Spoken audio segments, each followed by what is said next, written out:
Oke, pertanyaan selanjutnya.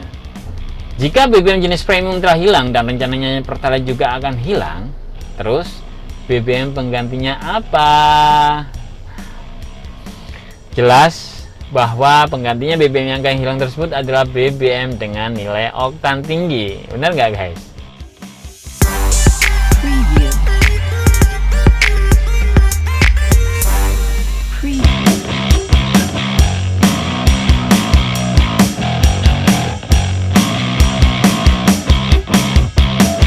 Hai guys, jangan lupa ya subscribe dan dukung channel kita agar menjadi yang lebih baik, oke? Apa saja yang terdampak tentang hilangnya premium dan rencana hilangnya juga Pertalite? Ini pertanyaan bagus. Dampak hilangnya BBM bersubsidi jenis premium saat itu sangat terasa sekali guys, terutama bagi kalangan masyarakat ekonomi rendah. Contohnya pengguna sepeda motor, angkutan umum, angkutan niaga, taksi konvensional, taksi online, dan lain-lain.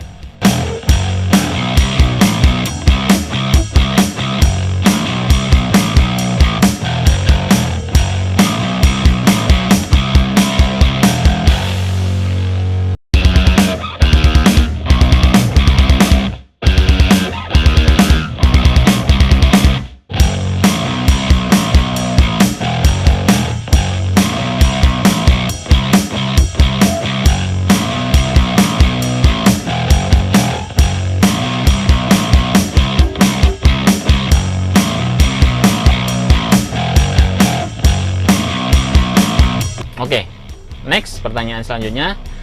Alasan kenapa premium hilang dan Pertalite akan hilang? Nah, ini nih. Alasannya apa sih?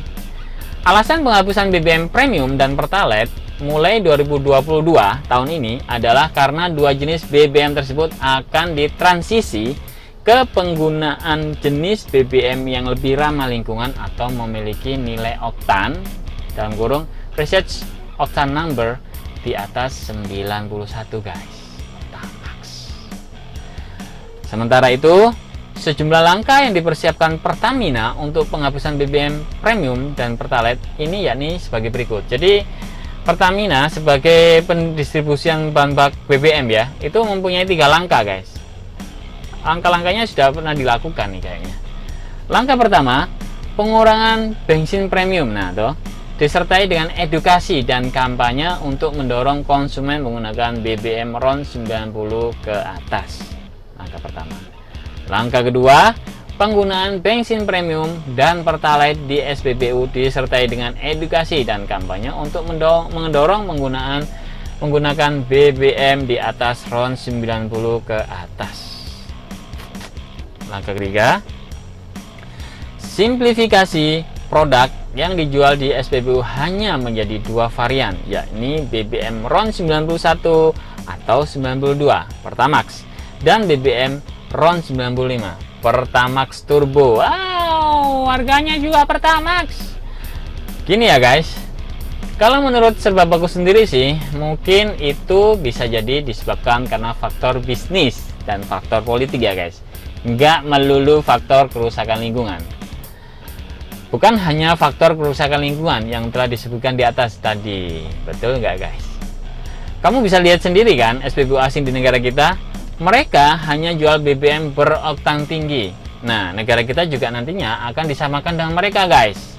Jadi mereka bisa jualan guys di negara kita.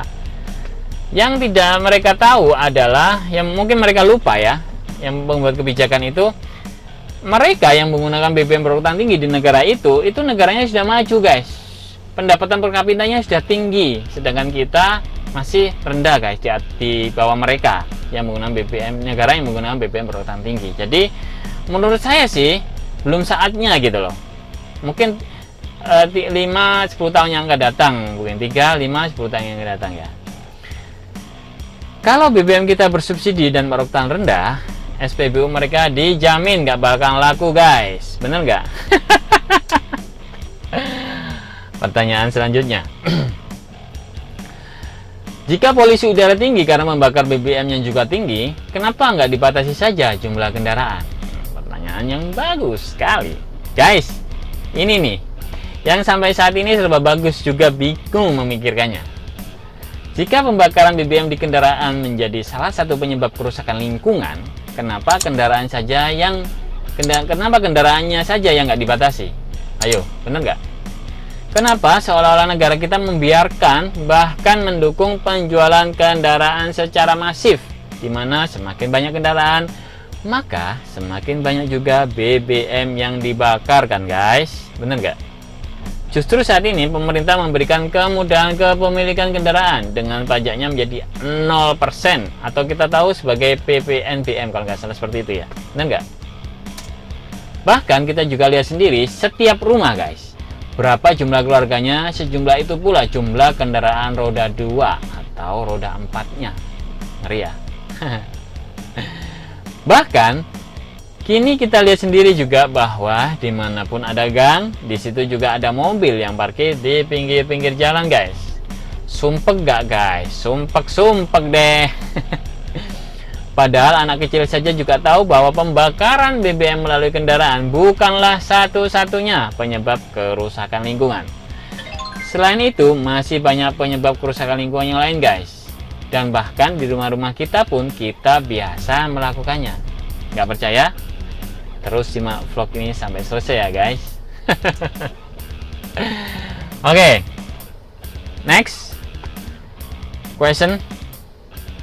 Terus apa saja sih faktor-faktor perusak lingkungan? Oke, pertanyaan yang bagus. Selama ini kita cenderung berpikir bahwa hanya hal besar yang memiliki kemungkinan untuk merusak bumi.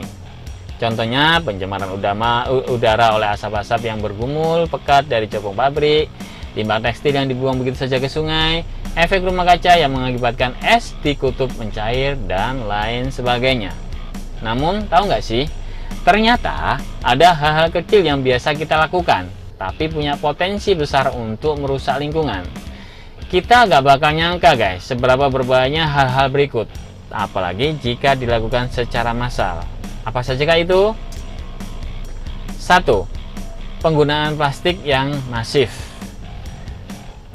2. Membuang-buang makanan yang masih layak. 3. Pembuangan limbah baterai dan sampah elektronik yang tidak benar. 4. Mencuci muka hasilkan mikrobits yang berbahaya bagi satwa laut. Oke. 5. Mengkonsumsi daging hewan. 6. Pembakaran mesin kendaraan pribadi menyumbang polusi udara. 7. Penggunaan air conditioner dan AC secara berlebihan. Nah, itu guys. Ada 7 penyebab kerusakan lingkungan dan salah satunya adalah pembakaran BBM kendaraan. Jadi bukan satu-satunya pembakaran BBM kendaraan itu sebagai perusak lingkungan guys. Itu yang tadi belum saya sebutkan, yaitu limbah pabrik, asap maupun cair ya toh. Itu juga sebagai penyumbang, salah satu yang penyumbang terbesar perusak lingkungan guys. Kita cuma tahu lah. Oke, pertanyaan selanjutnya. Jika penyebab kerusakan lingkungan bukan hanya pembakaran BBM, kenapa yang lainnya juga tidak dibatasi penggunaannya? Nah, ini yang sebelumnya tadi yang saya bahas. Ini juga yang saya bingung guys. Kenapa sih melulu hanya BBM saja yang dibatasi? Ada apa? Katanya dulu pernah dengar ada mafia BBM atau apalah. Tapi kok rakyat kecil yang menjadi korban? Bukankah hajat hidup rakyat banyak dilindungi oleh undang-undang? Ayo. Gak heran juga sih, karena gembor-gembornya dulu bisa ngatasi banjir kalau jadi pimpinan. Setelah jadi pimpinan, banjir pun tetap ada. Ayo, siapa yang pernah bilang begitu? Peace Kang Bakso, kipis. Next, pertanyaan selanjutnya. Kenapa BBM jenis solar juga tidak dihilangkan? Malah sekarang ada solar B20, B30, B100. Nah guys, kita juga ngiri nih. Bagi yang ber-BBM non-diesel, pasti iri loh sama BBM diesel. Sudah murah, didukung lagi sama pemerintah. Dengan adanya solar B20, B30, B100. Kapan nih nanti ada premium P20? P30, P100 atau Pertalite. Ya sama sih, Pertalite P, Premium, Pertalite, Pertamax semuanya P ya depannya ya. Kami sangat berharap pemerintah bisa menjawab pertanyaan ini. Semoga saja pemerintah masih punya mata dan telinga untuk mendengarkan aspirasi rakyat dan diberikan kaki serta tangan yang kuat untuk merealisasikan aspirasi tersebut. Amin. Jadi gini, saya pernah punya pengalaman membawa penumpang seorang anak orang kaya ya, yang ini nih videonya. Jadi dia itu punya mobil Pajero kalau nggak salah, yang diesel guys. Tahu nggak, Pajero itu mobil mahal guys, mewah guys. Diisi apa BBM-nya? Biodiesel. Yang notabene biodiesel itu adalah untuk orang-orang miskin dan untuk penggerak ekonomi kayak mobil box, niaga, truk dan sebagainya.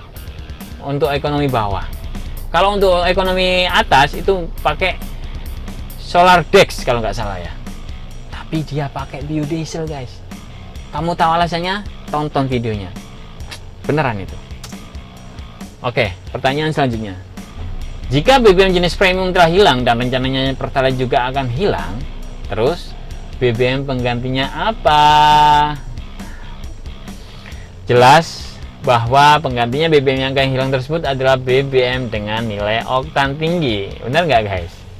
Dan jika benar, tidak menutup kemungkinan BBM oktan tinggi tersebut dijual dengan harga mengikuti harga pasar.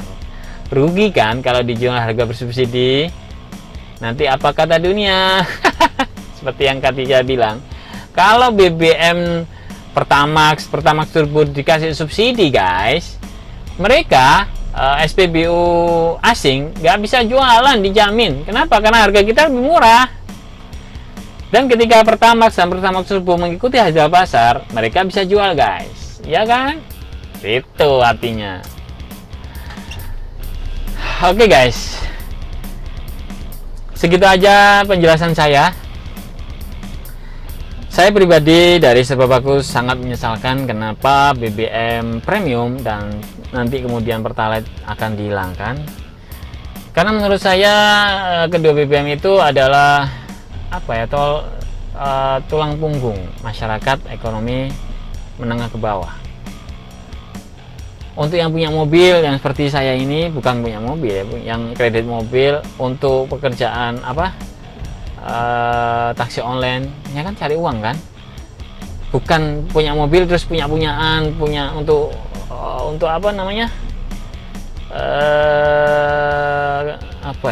transportasi biasa gitu sehari-hari untuk kerja dan sebagainya, bukan kayak gitu.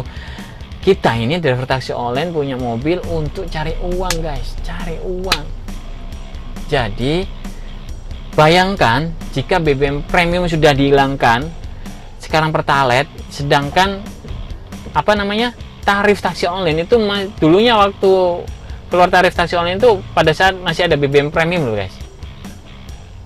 Sekarang Pertalite tarifnya nggak naik. Nanti ada Pertamax dan Pertamax Turbo, tarifnya juga nggak naik. Udah habis sudah driver taksi online. Saya pribadi jujur untuk saat ini sangat tidak setuju sekali terhadap penghilangan BBM premium yang sudah dilakukan dan Pertalite. Kenapa?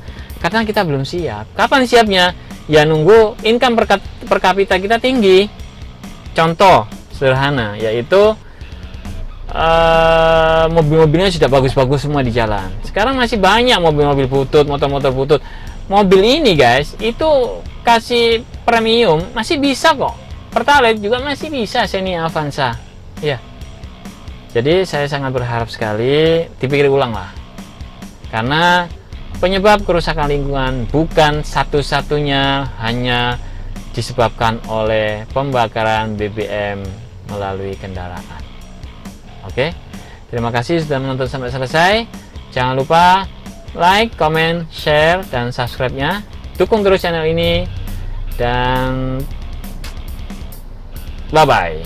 Wassalamualaikum warahmatullahi wabarakatuh. Selamat sore.